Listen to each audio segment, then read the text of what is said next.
Hello friends, ఈరోజు మీదే curry. మా మమ్మీ అయితే నా కోసం పాలకూరతో కూరండి, అందులోకి పొటాటో ఫ్రై చేసి దాంట్లోకి రోటీస్ చేసింది. అబ్బబ్బా ఎంత బాగున్నాయో! ఎలా చేసిందా మా మమ్మీని అడగండి. కర్రీ కన్నా ముందు దీని ప్రయోజనాలు తెలుసుకుందాం నాన్న. నువ్వు తెలుసుకొని మీ ఫ్రెండ్స్ కూడా చెప్పు, సరేనా? దాన్ని ఇనుమ సమృద్ధి ఉండే అనేమియాని దూరం చేస్తుంది. కంటి చూపు మెరుగుపరిచి దృష్టి సమస్యలను తగ్గిస్తుంది.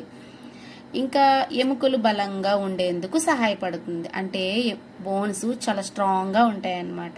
చర్మం కాంతివంతంగా, జుట్టు ఆరోగ్యంగా మారుస్తుంది. ఇంకా ఇమ్యూనిటీని పెంచి వ్యాధుల నుంచి రక్షిస్తుంది. జీర్ణక్రియ మెరుగుపరిచి కడుపులో ఎటువంటి సమస్య ఉన్నా తగ్గిస్తుంది. ఇంత మంచి పాలకూరని వారానికి 2 times మీ బుజ్జి పొట్టకి తిన్నట్లయితే ఎంచక్కగా ఎంతో ఆరోగ్యంగా ఉంటారు. నేను చెప్పిన విషయాలన్నీ మీ ఫ్రెండ్స్కి చెప్పి వారానికి 2 times గనక ఈ పాలకూరని ఎలా చేసుకున్నా సరే తిన్నట్లయితే చాలా ఆరోగ్యంగా ఉంటారు.